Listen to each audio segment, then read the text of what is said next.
എനിക്കങ്ങനെ തോന്നുന്നില്ല വിനു. ഇതുപോലെ ചെറിയ സമരങ്ങൾ തന്നെയായിരുന്നു, ഈർക്കിൽ പാർട്ടികൾ നടത്തിയ സമരം തന്നെയായിരുന്നു നന്ദിഗ്രാമിലും സിംഗൂറിലും ഒക്കെ ഉണ്ടായിരുന്നത്. 2007 2008 ആ നടന്ന സമരങ്ങൾ 2011 34 വർഷത്തെ ഇടതുപക്ഷത്തിൻ്റെ സർക്കാരിനാണ് വീഴ്ത്തിയത്. തൃണമൂൽ കോൺഗ്രസ് ആണ് നേതൃത്വം കൊടുത്തെങ്കിലും ഈ പറഞ്ഞ പാട്ട കുലുക്കുന്ന സംഘടനകളും ഈർക്കിൽ സംഘടനകളും ഒക്കെ തൃണമൂൽ കോൺഗ്രസിൻ്റെ ഒപ്പം ഉണ്ടായിരുന്നു. ഈസ്റ്റ് മിഡ്നാപ്പൂരിൽ ഒരു സീറ്റ് പോലും കിട്ടാതെ ഒരു അവസ്ഥയുണ്ടായി. ഈർക്കിൽ പാർട്ടികൾക്ക് അവിടെ സീറ്റും കിട്ടിയെന്നുള്ള അവസ്ഥയുണ്ട്. അതുകൊണ്ട് എനിക്ക് തോന്നുന്നില്ല, ഇപ്പം എനിക്ക് മുമ്പ് സംസാരിച്ചവർ പറഞ്ഞ പോലെ ഈ സമരം അങ്ങനെ ഇവരിവിടെ നിന്ന് ഓടിപ്പോകുമെന്ന് എനിക്ക് തോന്നുന്നില്ല. വിനു, എനിക്ക് മറ്റൊരു കാര്യമാണ് ഇതിനകത്ത് കൃത്യമായിട്ട് പറയാനുള്ളത്. വിനു, സ്റ്റേറ്റ് സ്പോൺസർ ചെയ്തിട്ടുള്ള ഒരു നിർബന്ധിത തൊഴിൽ, പണിഷബിൾ ക്രൈമായിട്ടുള്ളൊരു നിർബന്ധിത തൊഴിലിലാണ് ഈ ആശാ വർക്കർമാരെ വിധേയമാക്കിയിട്ടുള്ളത്. 1930 ഇൻ്റർനാഷണൽ ലേബർ ഓർഗനൈസേഷൻ അംഗീകരിച്ചിട്ടുള്ള ഒരു കൺവെൻഷനുണ്ട്, C29. Work or service exacted by someone under threat or penalty എന്നാണ് അതിൻ്റെ ഡെഫിനിഷൻ. ആ ഡെഫിനിഷൻ അനുസരിച്ച് അതിൽ കുറച്ച് കണ്ടീഷൻസും പറഞ്ഞിട്ടുണ്ട്. 1954 ഇന്ത്യ ഇത് അംഗീകരിച്ചിട്ടുണ്ട്, ഒപ്പിട്ടിട്ടുണ്ട്, റാറ്റിഫൈ ചെയ്തിട്ടുണ്ട്, അഡോപ്റ്റ് ചെയ്തിട്ടുണ്ട്. അതുകൊണ്ട് ഇന്ത്യയിലും ഈ force labour convention, force labour violation ഉണ്ടെങ്കിൽ അതൊരു പണിഷബിൾ ക്രൈമാണ്. എന്താ രസമെന്ന് ചോദിച്ചു കഴിഞ്ഞാൽ, ഇടതുപക്ഷ സർക്കാർ സ്പോൺസർ ചെയ്യുന്ന ഒരു ഫോഴ്സ്ഡ് ലേബർ കണ്ടീഷന് വിധേയമാക്കപ്പെടുകയാണ് ഈ ആശാ വർക്കർമാർ. ഇതിന് ഞാൻ മുമ്പ് പറഞ്ഞില്ല കണ്ടീഷൻസ്. അബ്യൂസ് ഓഫ് വൾണറബിലിറ്റി ഒരു കണ്ടീഷനാണ്. ഇവരുടെ ദാരിദ്ര്യവും ഇവരുടെ ബുദ്ധിമുട്ടും ആണ് ഈ ജോലിക്ക് ഇവരെ നിർബന്ധിതരാക്കുന്നത്. അതുകൊണ്ട് ഇവർക്ക് ഈ ജോലിയിൽ നിന്ന് വിട്ടുപോകാൻ പറ്റത്തില്ല. ഇവ ഈ സംസ്ഥാനത്ത് നിലനിൽക്കുന്ന ദാരിദ്ര്യം കൊണ്ടും ഇവരുടെ ഒരു പോവർട്ടി കണ്ടീഷൻസും കൊണ്ടും. അതുകൊണ്ട് അബ്യൂസ് ഓഫ് വൾണറബിലിറ്റി കൃത്യമായിട്ടൊരു സൈനായിട്ട് അവിടെ ഉണ്ട്. ഇൻറ്റിമിഡേഷൻ ആൻഡ് ത്രെറ്റ്സ് എന്ന് പറഞ്ഞൊരു കണ്ടീഷനുണ്ട് ഇതിൽ, ഈ ഫോഴ്സ് ലേബർ കൺവെൻഷൻ്റെ അകത്ത് കൃത്യമായിട്ട് ഇൻറ്റിമിഡേറ്റ് ചെയ്യുന്നുണ്ട്. NHMൻ്റെ അധികാരികളാണെങ്കിൽ പോലും തീറ്റൂർ ഇറക്കി നാളെ ജോലിക്ക് ഹാജരാകണമെന്ന് പറയുന്ന ഉത്തരവുകൾ ഇറക്കുന്നതിനോടൊപ്പം തന്നെ ഇവിടുത്തെ ട്രേഡ് യൂണിയനുകളും പറയുന്നത് എന്താണ്, നാളെ ജോലിക്ക് കയറിയില്ല ജോലി കാണത്തില്ലെന്ന് പറയുന്നത്. അത് ഇൻറ്റിമിഡേഷനും ത്രെട്ടും തന്നെയാണ്. അപ്പോൾ അതും ഒരു ഫോഴ്സ് ലേബർ ലാ സൈനാണ്. അബ്യൂസീവ് വർക്കിംഗ് കണ്ടീഷൻസ് എന്ന് പറയുന്നുണ്ട്. അബ്യൂസീവ് വർക്കിംഗ് കണ്ടീഷൻ എന്ന് പറയുമ്പം PP കിറ്റ് ഇല്ലാതെയാണ് കോവിഡിൻ്റെ സമയത്ത് ഈ ആശാ വർക്കർമാർ വർക്ക് ചെയ്തുകൊണ്ടിരുന്നത്. അതൊരു അബ്യൂസീവ് വർക്കിംഗ് കണ്ടീഷൻ തന്നെയാണ്. ഹെൽത്ത് ആൻഡ് സേഫ്റ്റി വെച്ച് നോക്കുമ്പോൾ അതൊരു അബ്യൂസീവ് വർക്കിംഗ് കണ്ടീഷനാണ്, ഒരു റിസ്കി വർക്കിംഗ് കണ്ടീഷനാണ്. അങ്ങനെ ആ സൈനും ഇതിനകത്ത് ബാധകമാണ്. എക്സസീവ് വർക്കിംഗ് അവേഴ്സ്, 8 മണിക്കൂറെ പണിയെടുത്താൽ മതി എന്ന് അംബേദ്കർ നിയമം കൊണ്ടുവന്നതാണ് 100 വർഷം മുമ്പ്. ഇപ്പോൾ അതാണ്ട് ഈ 2025 12 മണിക്കൂറും 14 മണിക്കൂറും ഒക്കെയാണ് ഈ ആശാ വർക്കർമാരെ കൊണ്ട് പണിയെടുപ്പിക്കുന്നത്. എക്സസീവ് വർക്കിംഗ് അവേഴ്സ് ഉണ്ടെങ്കിൽ പോലും, അതിനുള്ള പേ കൊടുക്കുന്നില്ല എന്നുണ്ടെങ്കിൽ പോലും, ഓവർ ടൈം കൊടുക്കുന്നില്ല എന്നുണ്ടെങ്കിൽ പോലും അത് ഫോഴ്സ് ലേബറിൻ്റെ കണ്ടീഷനാണ്. വിത്ത് ഹോൾഡിംഗ് ഓഫ് വേജസ്, അതായത് ശമ്പളം പിടിച്ചു വെക്കുക. അപ്പോൾ ശമ്പളം ഇവരുടെ പിടിച്ചു വെച്ചിട്ടുണ്ട്. അപ്പോൾ സ്റ്റേറ്റ് എന്താ ചെയ്തത്? ഫോഴ്സ്ഡ് ലേബർ ഇവിടെ ആശാ വർക്കറിന് വിധേയമാക്കുകയാണ് ചെയ്തിട്ടുള്ളത്. ശമ്പളം പിടിച്ചു വെച്ചെന്നുള്ളത് മാത്രമല്ല, ഓവർ ടൈം ഇവർക്ക് കൊടുക്കുന്നില്ല എന്നുള്ളതും ഇതിനകത്തൊരു വസ്തുതയാണ്. വിനു, ഇത് ആശാ വർക്കർക്ക് മാത്രമൊന്നുമില്ല. നമ്മളെല്ലാവരും ഈ ഇടതുപക്ഷം, തൊഴിലാളി സൗഹാർദ്ദം, യൂണിയൻ, മിലിറ്റൻറ്റ് യൂണിയനിസം എന്നൊക്കെ പറയുന്നുണ്ടല്ലോ. എളമരം കരീമിനും അറിയില്ല, LDF കൺവീനർ TP രാമകൃഷ്ണനും അറിയില്ല. അംഗനവാടി ജീവനക്കാർക്കും ആശാ വർക്കർമാർക്കും എയ്ഡഡ് സ്ഥാപനങ്ങൾക്കും പ്രൈവറ്റ് മേഖലയിലും എല്ലാം ഈ കൊട്ടിഘോഷിക്കുന്ന ഇടതുപക്ഷ പാരമ്പര്യമുള്ള കേരളത്തിൽ ഫോഴ്സ്ഡ് ലേബറിന് വിധേയമാക്കപ്പെടുന്നവരാണ് ഭൂരിഭാഗവും. ഇവരെന്തുകൊണ്ടോ സമരത്തിന് വന്നെന്നുള്ളത് മാത്രമാണ് ഇതിനകത്തൊരു വസ്തുതയുള്ളത്. പിന്നെ രണ്ടാമത്തെ കാര്യം ഹോണറേറിയം.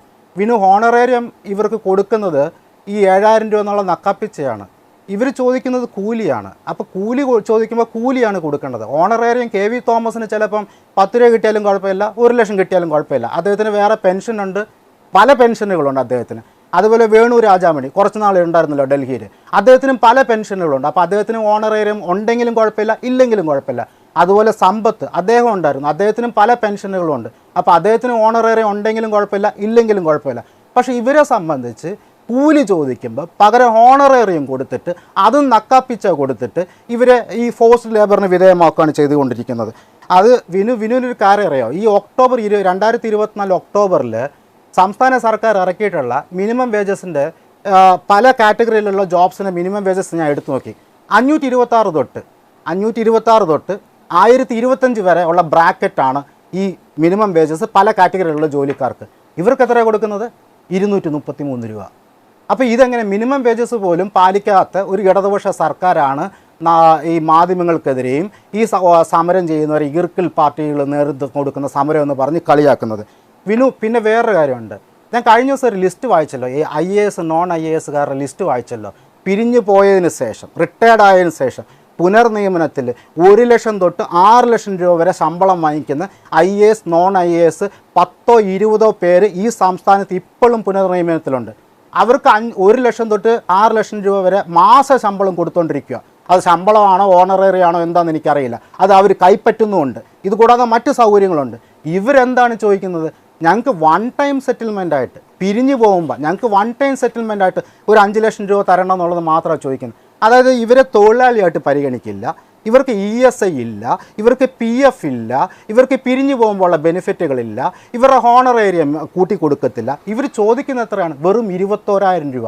21,000 രൂപ എന്ന് പറയുന്നത് മിനിമം വേജസ് ആണ്. വീണു ഈ വലിയ പാരമ്പര്യ അവകാശപ്പെടുന്ന കേരളത്തിലെ കമ്മ്യൂണിസ്റ്റ് പാർട്ടി പോലും 100 കൊല്ലത്തെ പാരമ്പര്യം അവകാശപ്പെടുന്ന കമ്മ്യൂണിസ്റ്റ് പാർട്ടിക്ക് ഈ തൊഴിലാളികളുടെ അടുക്കൽ നിന്നും ത്രെട്ടും പെനാൽറ്റിയും കൊണ്ട് വർക്കും സർവീസും എക്സൈറ്റ് ചെയ്യുമ്പം അത് നിർബന്ധിത തൊഴിലാണെന്ന് മനസ്സിലാക്കാതെ അവർക്ക് മാന്യമായ കൂലി, ഫെയർ വേജസ്, ഡിഗ്നിറ്റി, റെസ്പെക്റ്റ് കൊടുക്കണം എന്നുള്ളത് എന്തുകൊണ്ടാണ് ഇവർക്ക് മനസ്സിലാകാതെ പോകുന്നത്? എന്നിട്ട് ഇവർ സമരം ചെയ്യുമ്പോൾ ഇവർക്ക് നേരെ എതിരായിട്ട് തിരിഞ്ഞ് സമരത്തിലേക്ക് വരികയാണ്, പാരലൽ സമരങ്ങൾ നടത്തുകയാണ്, ഇവരെ എല്ലാം അധിക്ഷേപിക്കുകയാണ്, ഭീഷണിപ്പെടുത്തുകയാണ്. വീണ്ടും ഞാൻ പറയുന്നത് എന്താണെന്ന് ചോദിച്ചു കഴിഞ്ഞാൽ ഈ force labour convention India 1957 ratify ചെയ്തിട്ടുണ്ട്.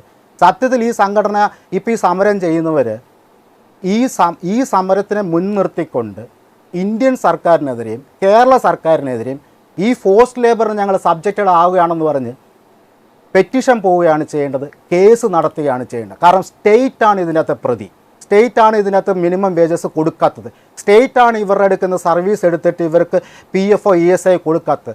ഇനി വേറെ പ്രശ്നമുണ്ട് ഇതിനകത്ത്. അപ്പോൾ എളമരം കരീം എഴുതിയ ലേഖനത്തിനകത്ത് പറഞ്ഞിരിക്കുന്നത് തൊഴിലാളിയായിട്ട് അംഗീകരിച്ചിട്ടില്ല. സമ്മതിച്ചു, തൊഴിലാളിയായിട്ട് അംഗീകരിച്ചിട്ടില്ല. എന്താണ് ഇത്ര ബുദ്ധിമുട്ട് ഇവരെ തൊഴിലാളിയായിട്ട് അംഗീകരിക്കാൻ? ലേബർ ലോ എന്ന് പറയുന്നത് കൺകറൻറ്റ് ലിസ്റ്റാണ്. സെൻട്രൽ ഗവൺമെൻറ് സ്റ്റേറ്റ് ഗവൺമെൻറ് സ്റ്റേക്കുള്ള ഒരു ലിസ്റ്റാണ്. സ്റ്റേറ്റ് ഇവിടെ ഒരു നിയമം പാസ്സാക്കി എടുക്കട്ടെന്ന്, ആശാ വർക്കറിനെയും കൂടി തൊഴിലാളിയായിട്ട് ഇൻക്ലൂഡ് ചെയ്യട്ടെന്ന്.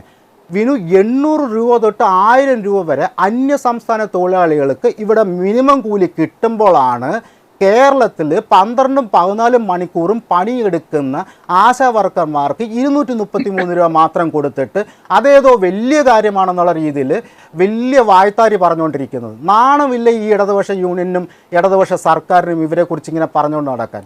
ഒരു കാര്യം കൂടി ഓർമ്മിപ്പിക്കട്ടെ ഷജുമോൻ, കഴിഞ്ഞ ദിവസം ഈ ചർച്ച നടത്തിയപ്പോൾ ചീഫ് സെക്രട്ടറിമാർ, പുനർനിയമനം കിട്ടിയ അല്ലെങ്കിൽ സർക്കാരിൽ എന്തെങ്കിലും പദവി കിട്ടിയ മുൻ ചീഫ് സെക്രട്ടറിമാരുടെ പട്ടികയിൽ ഡോക്ടർ ആശാ തോമസിൻ്റെ പേരും പറഞ്ഞിരുന്നു. ഡോക്ടർ ആശാ തോമസ് അതിനൊരു വിശദീകരണം നൽകിയിട്ടുണ്ട്. അവരന്ന് എന്നോട് പറഞ്ഞത് അവർ അഡീഷണൽ ചീഫ് സെക്രട്ടറിയായി 2023 ഏപ്രിലിലാണ് റിട്ടയർ ചെയ്തത്, അല്ലാതെ ചീഫ് സെക്രട്ടറി ആയിട്ടില്ല. അതുകൊണ്ട് ചീഫ് സെക്രട്ടറിയുടെ പട്ടികയിൽ അല്ലെങ്കിൽ അത്തരം ചീഫ് സെക്രട്ടറിമാരുടെ പട്ടികയിൽ അവരെ ഉൾപ്പെടുത്തരുത്. രണ്ടാമത്തെ കാര്യം, അന്ന് റിട്ടയർ ചെയ്ത 2023 ഏപ്രിൽ മാസം മുതൽ ആ ചർച്ച നടക്കുന്ന ദിവസം വരെ ഒരു പദവിയും അവർ വഹിച്ചിട്ടില്ല.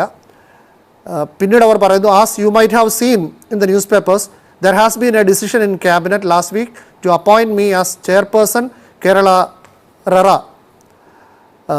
This is a post based on an open notification and selection procedure as per a Central Government Act. It is not a pension plus position. അതുകൂടി അറിയിക്കുന്നു.